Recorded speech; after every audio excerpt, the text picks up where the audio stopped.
car accident at the reunion. My first love and my wife were both trapped in the accident. The car door was mangled, and only by cutting off a leg could one of us survive. To save her white moonlight, my wife, who was the rescue team leader, chose to saw off my leg. She said, "Joshua is an actor. He can't live without his legs." I forced a smile. "I have a bleeding disorder. I'll die without my legs too." As Fiona was carrying Joshua to the hospital, I died in the ambulance. Half an hour earlier, the accident happened right after the class reunion. Joshua and I were in a severely deformed four-seat car. It required cutting off a leg to pry open the wreckage. The car could explode at any time. The rescue team that arrived was led by Fiona's subordinates. Torn between choices, they asked, "Captain, your husband isn't doing well. Should we save him first?" Fiona grabbed the electric saw, expressionless, and walked over to me.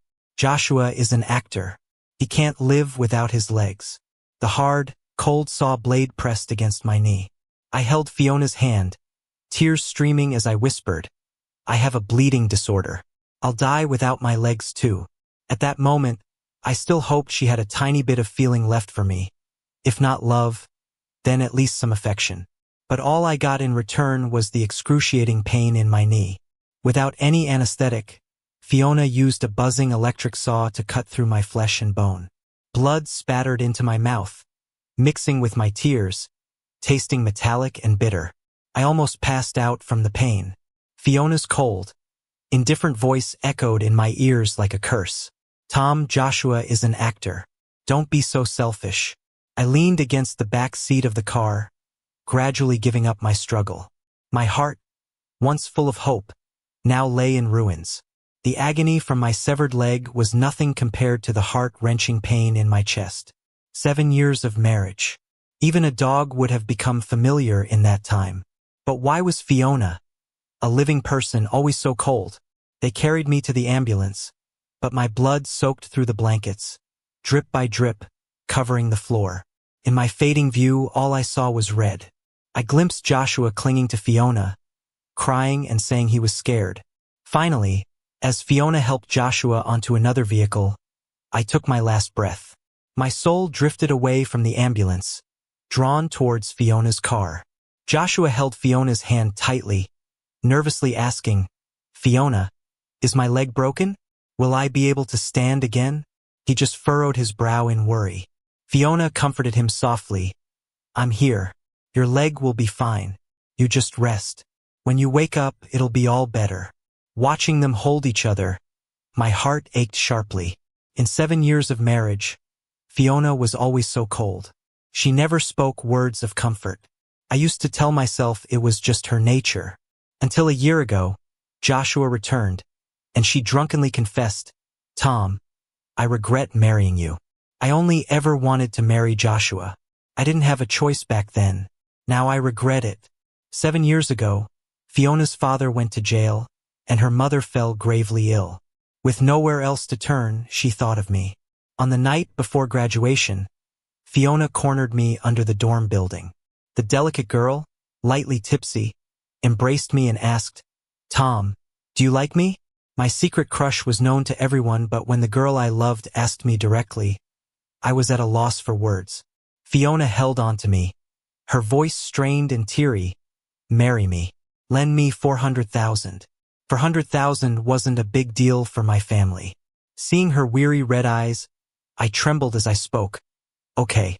I truly liked Fiona, enough to buy her companionship with money if that's what it took. Fiona was someone who kept her promises. The day her mother's surgery was a success, she joined me in marriage. Perhaps she never loved me. On our wedding night, Fiona didn't let me close. She faced away, staring at Joshua's photo, sleepless. I believed that living together day by day would eventually touch Fiona's heart. But instead, she grew to hate me more. Like a blind person regaining sight, Fiona stood firm in the city, and I became a reminder of her desperate past. In her career, she soared higher and higher. To her, I was a festering sore hidden under her clothes, constantly reminding her of the days she had to beg and humiliate herself. She despised me, just as she despised her own past weakness and loss of pride. I guess now that I'm gone, she's liberated. Lost in my memories, my heart twisting with pain, I came back to my senses as Fiona helped Joshua into the hospital room.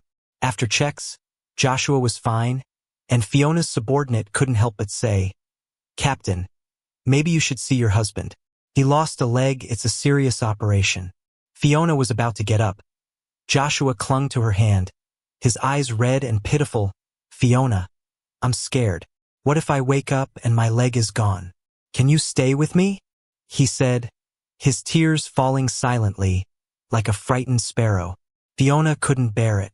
She gently tucked him in. "Don't worry. I'm here with you." The subordinate was anxious. "Captain, he's going into surgery. Shouldn't you go?" Fiona was embarrassed and angry. "What can I do there?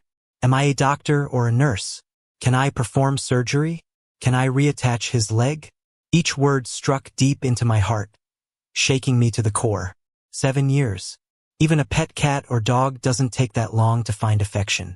I invested everything into maintaining this family, and yet it couldn't win me an ounce of her love. "Fiona, you're free now. No one will stand in the way of your true love." The frustrated subordinate walked away. Fiona's phone rang. It was mother-in-law. "Fiona, where are you? Come see Tom at the hospital." Mother-in-law was sobbing uncontrollably. Her words left me heartbroken yet tender inside. She always said her life was saved by my family, always going out of her way to treat me well. I promised to take her hiking next weekend, but I guess I won't make it. Fiona was about to speak when Joshua clung to her, tearfully saying, "Mom, there's an emergency at work. I'll call back later." Mother-in-law's plea went unanswered. Not that Tom had time to respond. Fiona just turned off her phone. I couldn't help but let out a bitter chuckle. See? Her love for him is deep as the ocean. It would actually be rude if I didn't die now. Joshua tightly wrapped his arms around Fiona's waist and lowered his voice to say, "Fiona, I truly envy Tom. He's got family and friends. Even his mom loves him. But I've got nothing. I've only got you. Please don't leave me." Fiona's hand raised and fell and finally rested gently on Joshua's shoulder. She stayed with him at the hospital for 2 days, clumsily yet carefully helping him wash his face and comb his hair every day. She even did his laundry. I felt like a thief, hiding in the corner watching my wife openly shower another man with affection. My heart was sour and bitter. There was a time I was burning up with a fever. All I wanted was a glass of water from Fiona. She refused. I hoarsely asked her why she couldn't be a bit nicer to me. She just said she was pampered as a kid and didn't know how to take care of people. But seeing her nervously serving him while searching for information online, I finally understood. She wasn't incapable of loving. She just didn't love me. On the 3rd day, my buddy Mike showed up with a death certificate to find Fiona. "You bastard," he shouted. "Tom's lying all alone in the morgue and you're cozying up here." The moment Mike came through the door, he slapped Fiona. She didn't see it coming. Finger marks instantly appeared on her face. Fiona gritted her teeth and held back. "Tom is your brother. Be mindful of your words," she said. "Is it right for you to curse him dead with every breath?" "Tom's your husband," Mike retorted, "and you've shown no concern for him while caring for another man. Is that right?" Without hesitation, Mike dealt another slap. Perhaps feeling she's been hit where it hurts, Fiona's face darkened with anger. "Enough," she said. "I'm only putting up with your nonsense because you're Tom's friend. Don't push it. I've saved too many lives and amputated too many limbs to count." Given the wound wasn't in a critical spot and with ambulances present, there was no way he'd die. Mike's face was streaming with tears. He picked up the half-empty water bottle on the table and splashed it across Fiona's face. "Fiona, whose wife are you anyway? Do you not know Tom has a clotting disorder? You think yourself pure and noble, trading Tom's leg for his life out of love. But what about Tom? What right does he have to die?" Fiona's face alternated between flushed and pale before she finally managed to squeeze out, "I'll get him the best prosthetic. I'll find him the best doctor." Mike, sobbing uncontrollably, suddenly pulled a knife from his bag. "Fine," he said. "I've got money. I'll get Joshua the best prosthetic, too. Right now, I'm gonna make him pay a leg for my brothers." Joshua, frightened, fell off the bed. Fiona shielded him, wresting the knife away with bare hands, then threw her bloodied phone over to Mike and shouted fiercely, "Enough! Even madness has a limit. Tom's been sending nasty messages to Joshua today. How could he possibly be dead?" In disbelief, I moved closer to peek at the blood-stained texts on the screen with Mike. "Stealing someone's wife, you scumbag. Why don't you just die? I'm miserable, you shouldn't be happy either." Line after line, all the messages were curses too nasty to read. I turned to Fiona, pleadingly pushing at her shoulders, trying to tell her I didn't send those texts. "I'm already dead. How could a dead man send texts?" Apparently upset because her beloved was insulted, Fiona was visibly angry. She took a deep breath. "You better stop these stupid tricks. He's my husband, and even if he lost a leg, I'd still take care of him for the rest of his life. When Joshua recovers, I'll take Tom to the best hospital in the country. I'll make sure his life is no different from anyone else's." Mike sneered cynically, uttering every word with tears streaming. "Fiona, stop acting. I'm afraid Tom finds it sickening down below." At these words, Fiona suddenly erupted with rage. She grabbed her phone and dialed the number sending those messages. "You just want me to call you out in person?"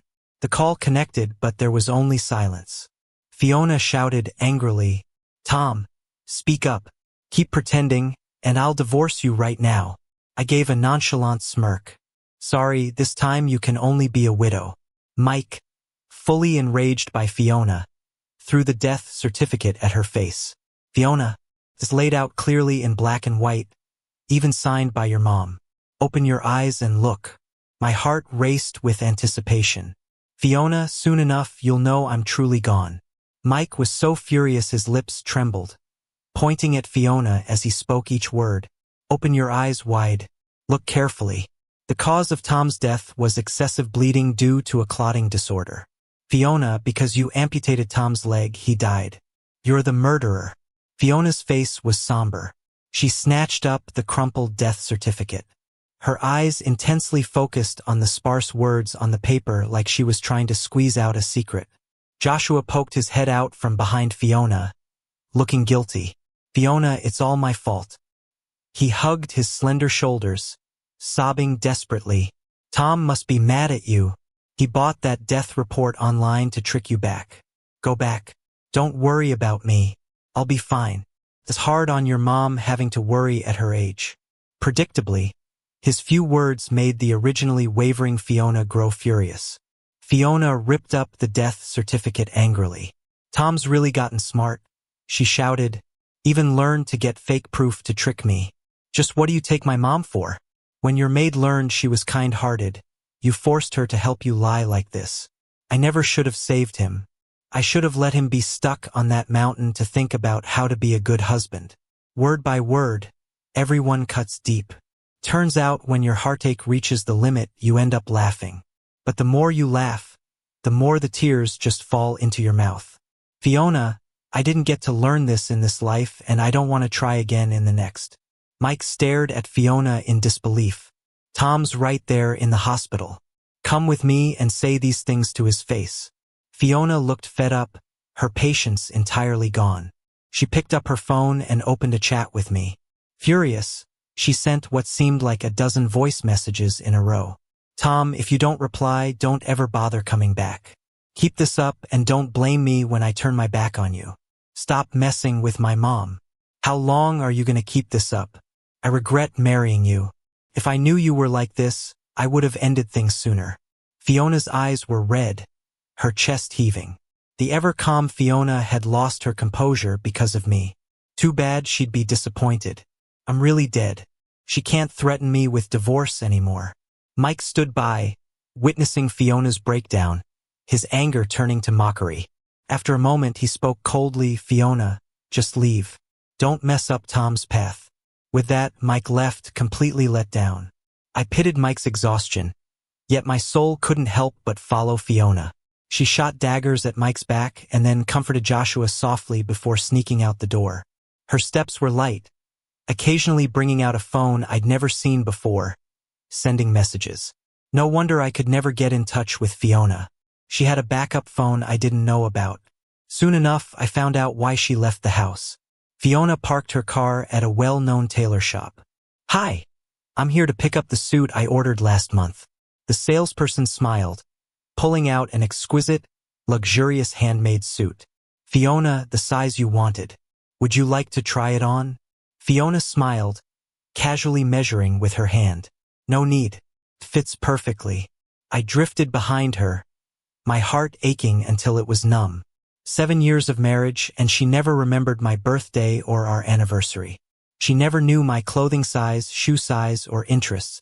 Even when I asked her in advance to get a gift, she'd just transfer me some cash.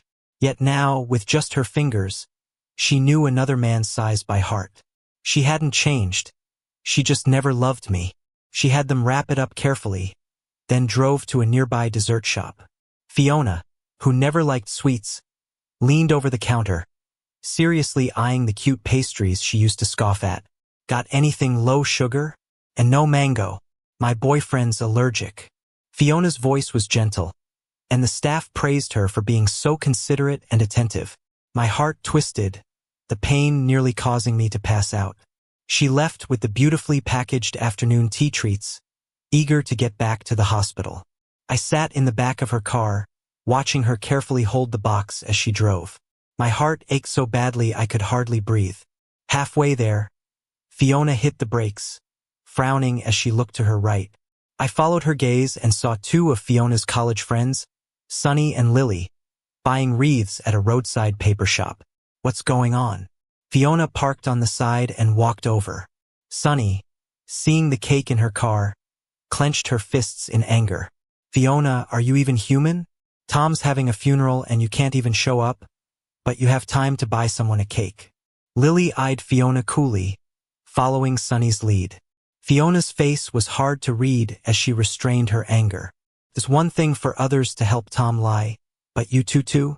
What did Tom offer you all, for everyone to help him act out this charade?"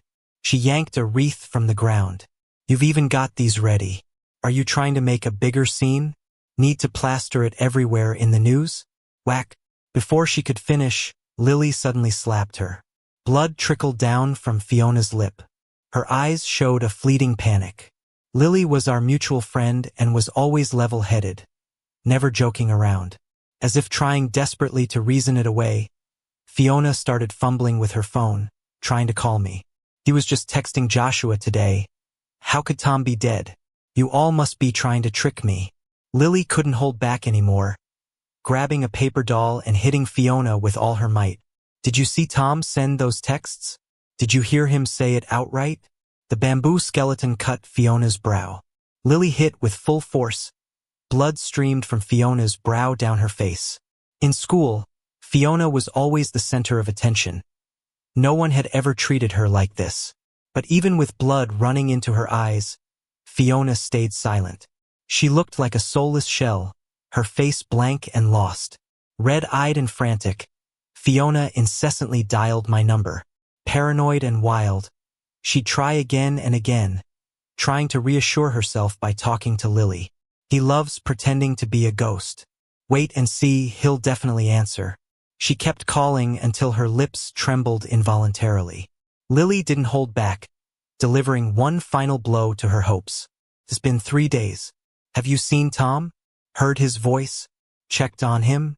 Fiona, how can you be so sure he's still alive?" Fiona looked like she lost her soul, collapsing onto the driver's seat.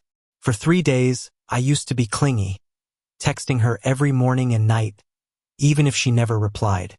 But now, nothing for 3 whole days. That was unheard of before, especially since Lily doesn't lie." Fiona knew that even if everyone else lied to her, Lily wouldn't. With trembling hands, she took out her usual phone, which had been off for 3 days. As soon as she turned it on, messages and texts flooded in like a snowstorm. Most were from my mother-in-law and our mutual friends, all about my passing. There were even a few photos of me drenched in blood on a stretcher. She panicked and looked helplessly at Lily, but Lily and Sunny turned their heads, unwilling to say another word to her.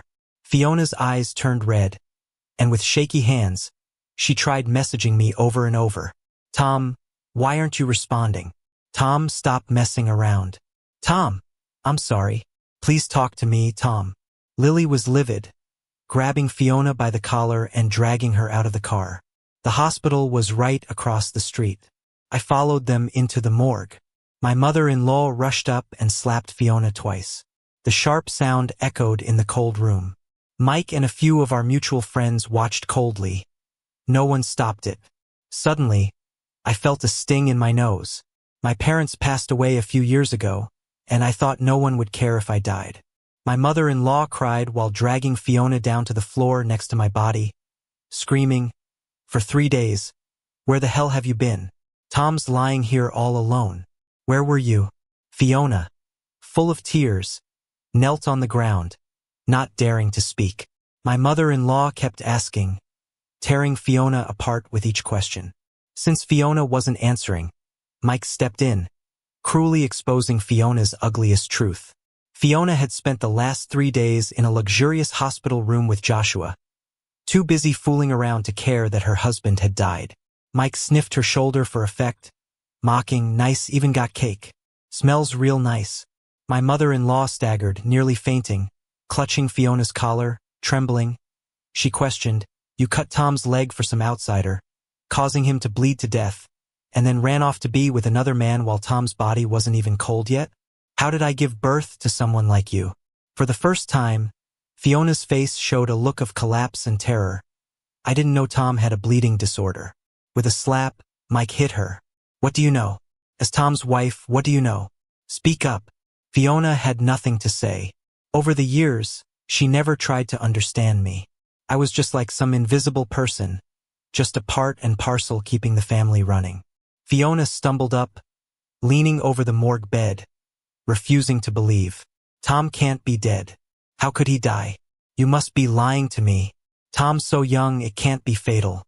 I've overseen similar situations many times without mistake." She laughed and cried, despite everyone's attempts to stop her, trying to uncover the white sheet covering me. Lily shoved Fiona away, kicking her in the chest, yelling, "Get away, don't touch Tom with your dirty hands. You're all lying to me."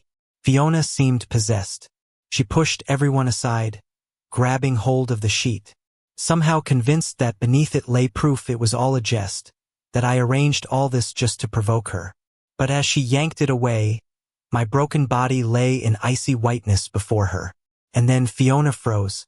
She stared blankly at my body, carefully reaching out to touch the jagged wound on my knee, a mark of her own making.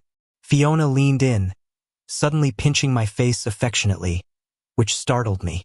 In 7 years of marriage, she rarely showed such closeness. Even rarer was such intimacy. I wasn't foolish enough to think this meant she loved me. I figured she'd probably gone mad with fright. Fiona gently stroked my cheek, talking softly to herself. "Tom, please wake up. Okay? I know I was wrong. Tom, don't stay mad at me. When you're better, I'll take you to see the snow you always wanted to see." I suddenly felt a wave of nausea. When I was alive, Fiona called me nothing sweet or intimate. I was like the pots and pans at home, only noticed when needed, shoved aside after use, ready to be summoned or dismissed. In all the years before I died, she never showed she loved me. Now, who was she putting on this affection for? Mike, ever my loyal friend, was turned off by her act as well, pushing Fiona away, unable to tolerate more. "He's been dead for 3 days? Who are you pretending for now? Fiona, you're just a monster. You don't deserve Tom's goodness all these years. Go back to Joshua." Fiona didn't fight back, allowing Mike's nails to scratch her face, leaving trails of blood. She seemed lost, babbling incoherently. "I never thought of leaving Tom. I just got used to him always forgiving me, thinking he'd always be there. Tom would always be with me." Fiona, with bloodshot eyes, collapsed weakly to the floor. I did not love him. I just felt I didn't deserve Tom. Watching this scene unfold brought pain to my heart. It was my love that gave her the freedom to act recklessly. She thought I'd never leave, so she gave away her tenderness to another man, knowing I'd come running back with just a word from her. A girl's insecurities turned into blades, stabbing the one who loved her most in this world. Fiona was too greedy. She wanted to relive her old dreams with her first love, but also wanted me to be there like a guiding light to home. Where in the world can you have it all? Thinking about the ups and downs of the past 7 years, I feel it's laughable, but then I end up crying big tears. 7 years of misplaced love, ending up empty-handed. After I was cremated, Fiona just wouldn't let go of my ashes. She wandered around, like a zombie, lost in her own world. No one could snap her out of it. Mike thought the abusive messages were suspicious and alerted the cops. The car accident was so weird that the police decided to combine the two cases. It wasn't complicated. They quickly found the key evidence. The one sending the abusive texts was none other than Joshua's close cousin. Joshua wanted to create a rift between me and Fiona, so he got his cousin to pretend to text in my style, confusing Fiona. He had an affair with a wealthy man's wife, and to cover it up, he seduced Fiona. The car accident on our school reunion day was planned. Someone had tampered with the car's engine. It was retaliation against Joshua, and the driver was bribed. Through all this chaos, I was the only innocent one who died. I didn't do anything, yet I had to pay the price. After Fiona found out, she drove by herself and killed Joshua. But she was deemed insane and locked up in a mental hospital. She completely lost it, cradling a doll, repeatedly asking, "Tom, do you like me? Tom, will you marry me? Tom, haven't you forgiven me yet?" I knew I had made a mistake. We don't cherish what we have until it's gone. Fiona loved Tom the most. Every day, I heard her repeating these words until my ears were blistered. A love once unforgettable, now growing blurry with time. Sometimes I felt like Fiona could actually see me. She'd often stare at where I was, occasionally giving a weird smile. I felt sorry for her. Other times I just felt anger. Fiona, once it's spilled, you can't gather water. Don't you understand? The following year brought a heavy snowstorm, and Fiona died. I had just gone to visit her mother's house for a bit. When I got back to the hospital, all I found was Fiona's body. During a meal, she managed to hide a spoon when the nurses weren't looking. She sharpened it against the hospital walls daily until it became a little knife. Fiona always acted so well behaved that the nurses didn't pay much attention. Taking advantage of the rare snowstorm, she used the knife fashioned from the spoon to open her own wrist. As I looked at her, I suddenly remembered one evening before graduation. We all had a farewell dinner, sharing our hopes and dreams for the future. Fiona asked me, "Tom, do you have anything you want to do?" My eyes were bleary from drinking, and I blurted out, "I just want to see snow, a big snowfall."